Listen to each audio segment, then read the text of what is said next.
Let's talk about an option we can use when the players fail by this much.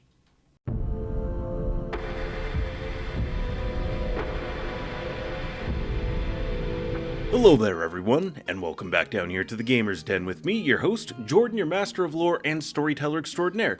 Going on today with a quick tips for DMs episode.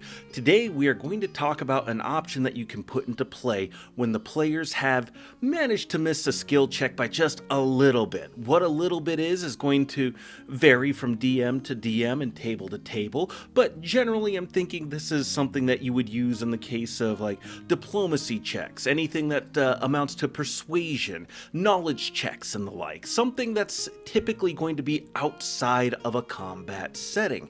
And it's one where you can offer up the players a compromise. Say, ooh, you missed by just a little bit. Say it's within the, 1 to 2 points, maybe even up to 5, but really no more than that, unless you're thinking of something particularly punishing to lay on your players.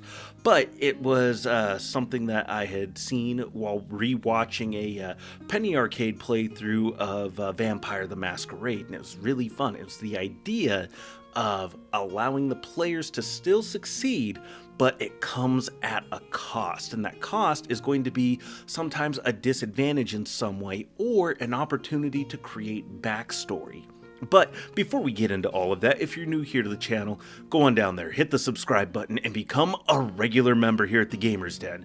Or if you've already gone on ahead and listed yourself on that incredible roster of legendary heroes, then go on down to hit the like button and share the video far and wide.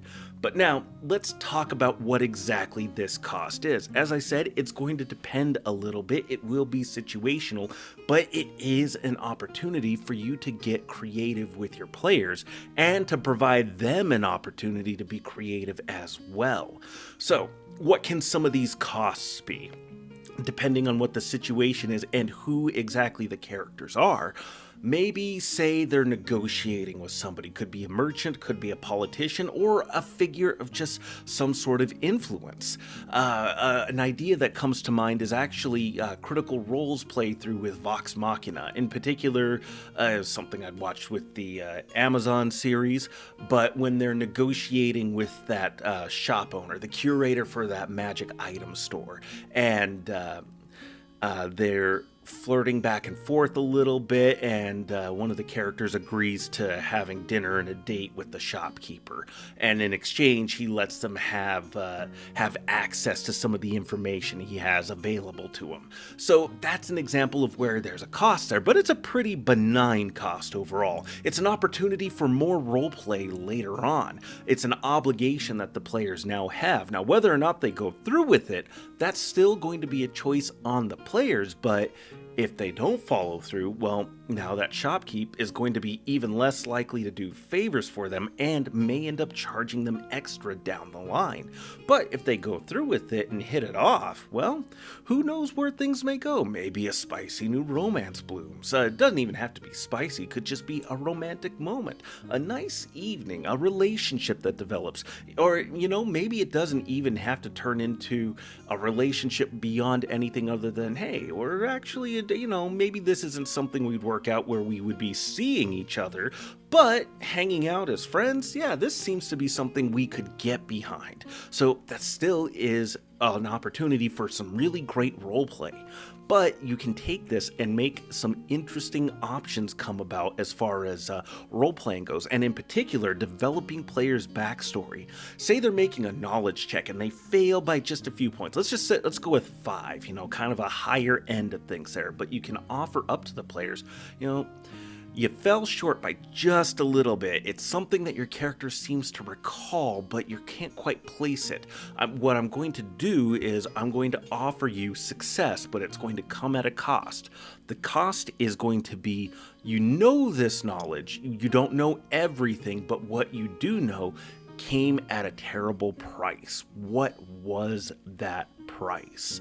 Now, it could be something, this is an instance where you're putting the ball in the player's court. Now, for a veteran player, they could come up with all kinds of ideas. Maybe even an intermediate or new player could, but if you want to help them with this, with coming up what that cost was for attaining this knowledge at some point in their past as part of their backstory, say they had managed to learn what didn't work against a vampire, as an example. How did they learn this? Well, it was a vampire hunt that went badly. Not only did they lose a mentor or possibly a friend, maybe both is the case may be, they now have a failed hunt against a vampire, and it's a vampire that's going to have a keen interest in getting revenge against them, perhaps even having turned the friend or mentor, and is going to send them after them either as vampire spawn or fully fledged vampires. And that could introduce some interesting conflict there,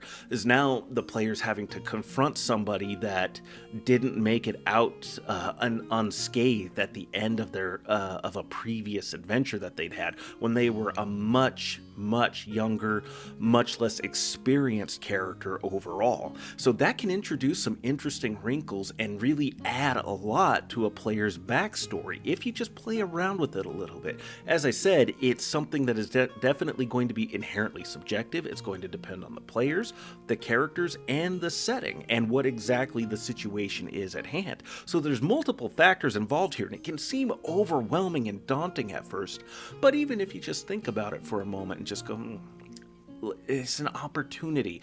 Every single role is an opportunity to get some good role play in, and this is something I think you should take and run with at your own tables. But there's many other ways to go about this, and so let me know your thoughts down below. Did you like today's video? Did you dislike it? Hit the like or dislike buttons either way, and leave your comments down below. What other mechanisms or methods do you have for getting a bit more role play out, or allowing your players an opportunity to just kind of squeak by maybe when they shouldn't have? Certainly DMs like to fudge their roles, work behind DM screens. I don't. I usually make most of my roles out in the open, but this forces me, or at least I found it has forced me to be a bit more creative, adapt and adjust, and it feels just like a little bit more of a level playing field. But certainly it does mean I have to adjust the flow of the story sometimes if things don't quite work out the way that I want. But I should also mention here, this does present an interesting flip side. You can do the same for your own NPCs, where they're going to succeed, but it's going to come at a cost. Say it's an instance where the NPC maybe would have taken a hit, wouldn't have had a chance to escape otherwise, they get an injury to their leg, so they're moving at a slower speed. Say, they failed their balance check working their way across this narrow ledge with an injured leg, but I'm going to let them get away, but they are severely injured and damaged. And what that looks like, you'll have to see next time around. The players may veto that as an option, may not like it, so it's not something you want to use every time, but it can still add in little things here. And you now could have a recurring villain that has an injury that marks them out as something that's going to make the character much more recognizable. It could even end up being a clue. Say if you're running a mystery campaign or setting, say they attacked an assassin that was fleeing, and now they recognize somebody later at court walking around with a limp to the leg that they know was injured. That can mark them out as somebody they could potentially recognize. So you can introduce all kinds of interesting situations by doing this. Just be a little bit more careful when doing this for your own NPCs, but definitely do it with the players. Maybe not every time, but still when you think that there's an opportunity for something interesting to be gained for all parties involved. Like I said though, leave your thoughts in the comments down below. I know I just added in another minute's worth of talking here, but if you've made it this far, you must have enjoyed something, so why not go down there, hit the subscribe button, and become a regular member here at the Gamers Den. But with all that said, I've been your host, Jordan, your Master of Lore and Storyteller Extraordinaire. Thank you all so very much for your time. Good gaming to you all, and you all have yourselves a good night.